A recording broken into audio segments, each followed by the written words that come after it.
हूं आनंद विजय सिंह। उत्तर प्रदेश में गोरखपुर मंदिर के बाहर पुलिस पर हमला करने वाले अहमद मुर्तजा अब्बासी के तार आतंकवाद से जुड़ते दिखाई दे रहे हैं और इसके बाद अब हम जो ये मामला है इसकी गहन जांच शुरू हो गई है। पुलिस उसकी मदद करने वालों को धरपकड़ के लिए छापेमारी कर रही है। पुलिस के हाथ मुर्तजा के 2 साथी भी लगे हैं जिन्होंने उसको मंदिर के पास तक छोड़ा था। मुर्तजा क्या आतंकी संगठन अंसार गजवातुल हिंद से जुड़ा था, इसकी भी जांच हो रही है। फिलहाल गोरखपुर के आसपास के जिलों में भी छापेमारी जारी है। इसमें कुशीनगर से 2 लोग, संत कबीर नगर से 1 और महाराजगंज से 2 लोगों को हिरासत में लिया गया है। इन लोगों से चैट बॉक्स के जरिए मुर्तजा बात करता था, ऐसा आरोप है। उसके मोबाइल और उसके लैपटॉप से भी कई सुराग हाथ लगे हैं और उसके आधार पर जांच हो रही है। यूपी एटीएस की टीम मुंबई पहुंची है, वहां पर जांच आगे बढ़ेगी। इस बीच जो यह मामला है इसका कनेक्शन आतंकी हमले से जोड़कर देखा जा रहा है। जांच एजेंसियों को मुर्तजा के बारे में कई बातें जानकारी में मिली हैं। वो जाकिर नाइक से प्रभावित था, जाकिर नाइक के भाषण को सुनता था, उसकी वीडियो को देखता था। आईएसआईएस से भी उसके लिंक की बात कही जा रही है। आईएसआईएस का वीडियो देखता था, नेपाल से उसका कनेक्शन था। फिलहाल वो 7 दिन के लिए न्यायिक हिरासत में है। उसकी पत्नी की भी तलाश की जा रही है बाकी जानकारी के लिए। तो ये जो हमला था वो अब आतंकवाद से इसका कनेक्शन जुड़ता हुआ दिखाई दे रहा है। जो अभी तक पूछताछ हुई है, जो अभी तक सुराग हाथ लगे हैं यूपी पुलिस को, यूपी एटीएस को, उसके मुताबिक ये उसका संबंध आईएसआईएस से था। वो जाकिर नाइक से प्रभावित था, जाकिर नाइक के वीडियोस को देखता था, उनके भाषणों को सुनता था। आईएसआईएस के जो वीडियोस थे उसको वो देखता था। अभी कुछ लोगों को हिरासत में भी लिया गया है, पूछताछ चल रही है। उन 2 लोगों को भी हिरासत में लिया गया है जो एयरपोर्ट से वहां तक उसको लेकर आए थे। आईआईटी मुंबई से वो पढ़ा, नौकरी करता था और फिर आकर यहां पर इस घटना को अंजाम दिया। हरीश तिवारी हमारे संवाददाता मुंबई से इस वक्त जुड़े हुए हैं और अरशद जमाल गोरखपुर से जुड़े हुए हैं। पहले हरीश जी आप बताइए, एटीएस की टीम मुंबई पहुंची है, मुंबई से ही मुर्तजा गोरखपुर आया था। हालांकि वो गोरखपुर का रहने वाला है लेकिन आईआईटी में वहां पर पढ़ाई की, नौकरी भी की और गोरखपुर मंदिर में उसने इस वारदात को अंजाम दिया। कि मुर्तजा जो है आईआईटी मुंबई से है, यहाँ पर केमिकल इंजीनियर की आईआईटी मुंबई से है, यहाँ पर केमिकल इंजीनियर की पढ़ाई किया था। आप समझ सकते हैं कि मुंबई आईआईटी में एडमिशन लेना कितना कठिन होता है, क्योंकि काफी अच्छे नंबर्स जिसके आते हैं उसका ही एडमिशन होता है। वहीं दूसरी तरफ जो एटीएस की टीम मुंबई आई हुई है वो आईआईटी मुंबई गई हुई है और जहां 2 जगह वो नौकरी किया था, केमिकल इंजीनियर वो था और मुंबई में 2 जगह जो नौकरी किया था वहां पर भी एटीएस की टीम गई है और वहां से पूछताछ कर रही है लोगों से कि आखिरकार उसके जब पढ़ाई के दौरान वो उसका बिहेव कैसा था, किस तरह की गतिविधियों में वो सम्मिलित हुआ करता था और लोगों से बात कैसे करता था, क्या उसके जहन में उस दौरान भी कुछ ऐसी आतंकवादी गतिविधियों जैसी चीजें लिप्त थी। और वहीं दूसरी तरफ एटीएस की टीम जब यहां पर आने के बाद जो है और उसके दोस्तों से भी पूछताछ कर रही है और दोस्तों से ये पूछताछ कर रही है कहीं इनके दोस्तों के तार तो आतंकवादी संगठन से नहीं जुड़ा है।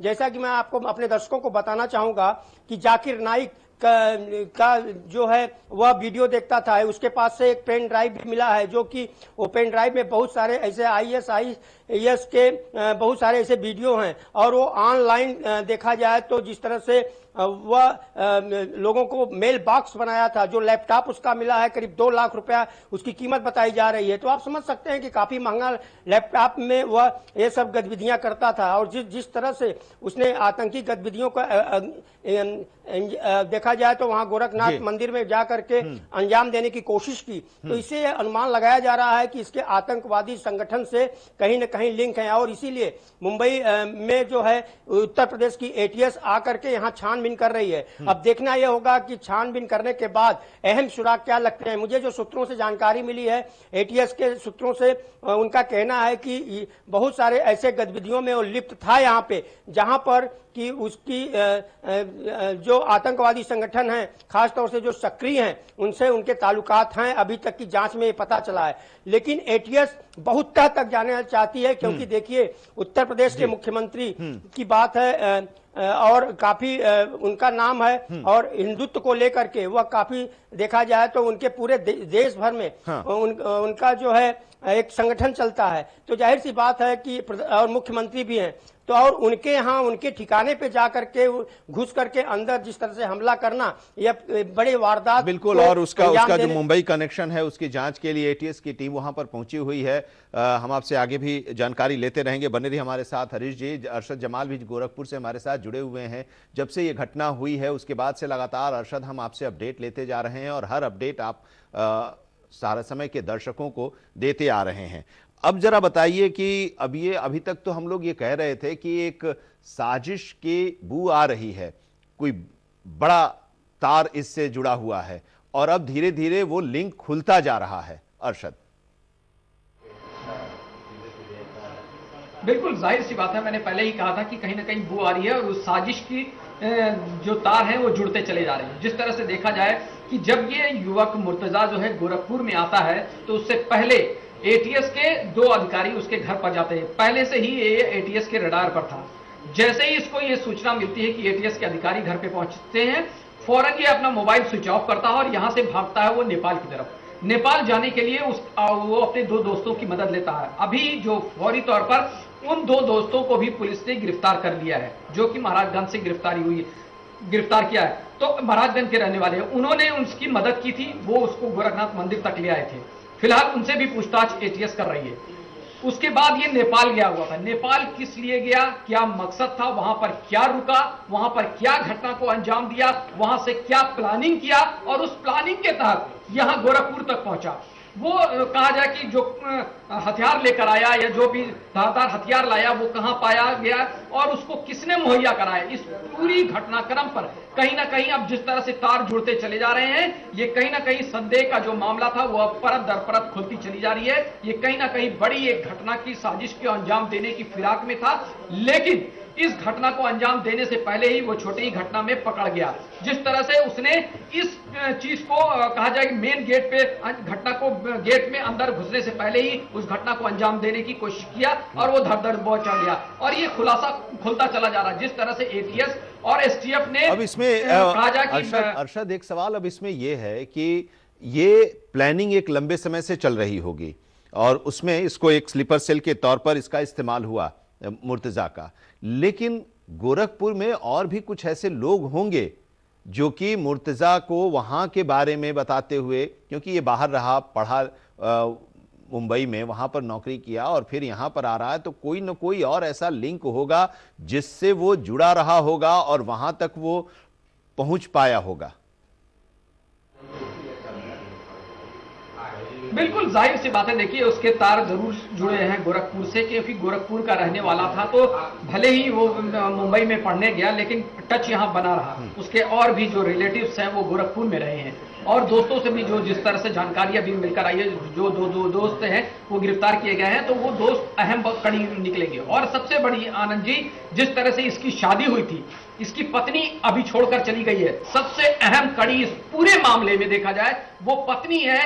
वो जब एटीएस या एसटीएफ के रडार पर आएगी और वो जब मुंह खोलेगी तभी ये पता चलेगा कि ये असल में करता क्या था, क्यों ये अपनी पत्नी को छोड़ दिया, पत्नी ने इसको क्यों छोड़ा।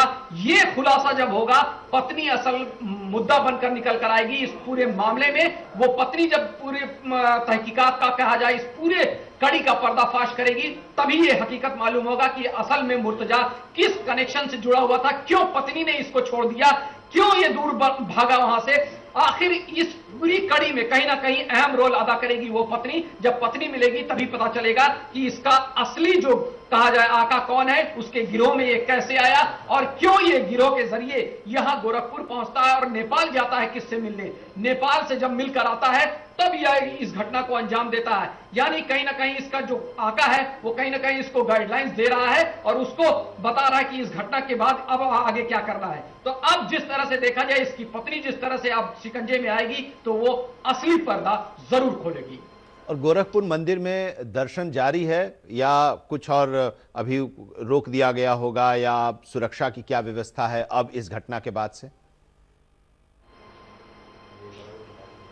नहीं आनंद जी, देखिए उसी दिन से ही मंदिर में कोई इस तरह का नहीं है कि कोई सभी लोग दर्शन करने जाते हैं, हमेशा जाते हैं। लेकिन हाँ, सुरक्षा व्यवस्था और चाक चौबंद कर दी गई है। सीसीटीवी पहले से लगे हुए थे, सुरक्षा कर्मी पहले से मौजूद थे, उसको लेकर पूरी पुख्ता अब जांच की जा रही है। 2 लेयर की जांच होती थी पहले भी, अभी भी जांच होती है। अब मेन गेट से ही आपकी जांच होगी, आपके बैग से लेकर पूरी चीजें चेक होंगी। अगर आप मान लीजिए बाहर से आ रहे हैं और मंदिर में दर्शन करने के लिए जा रहे हैं, आपके पास बैग है या कोई सामान है, सामग्री है, तो उसकी पूरी तरीके से तहकीकात होगी, तभी आप अंदर के दूसरे गेट तक आप एंट्री कर पाएंगे। तो ऐसे में देखा जाए कि मंदिर में सुचारू रूप से लोग दर्शन करने जा रहे हैं, लेकिन पूरी तरीके से सघन जांच चल रही है। बहुत बहुत शुक्रिया अरशद, हमारे साथ जुड़ने के लिए, इस अपडेट के लिए। शुक्रिया हरीश जी आपका भी, हम आपसे आगे भी अपडेट लेते रहेंगे। तो फिलहाल पूछताछ चल रही है मुर्तजा अब्बासी के साथ और इसके लिंक अब आतंकियों से भी जुड़ रहे हैं, आईएसआईएस से भी और जाकिर नाइक से भी जुड़ रहा है, नेपाल से भी, और अब उसकी पत्नी की तलाश की जा रही है क्योंकि उससे मुर्तजा अब्बास के बारे में और जानकारी मिल सकती है। बढ़ते हैं आगे। उधर लखनऊ में आज शाम 4:30 बजे लोक भवन में एक समीक्षा बैठक होगी। उत्तर प्रदेश के मुख्यमंत्री योगी आदित्यनाथ अपनी सरकार के सभी मंत्रियों से 100 दिन के काम का प्लान मांगेंगे। सभी मंत्री अपने अपने विभागों के अपने अपने कार्यों का प्रेजेंटेशन देंगे। सीएम आज से विभागवार कार्य योजना का प्रस्तुतिकरण देखकर उसकी समीक्षा भी करेंगे।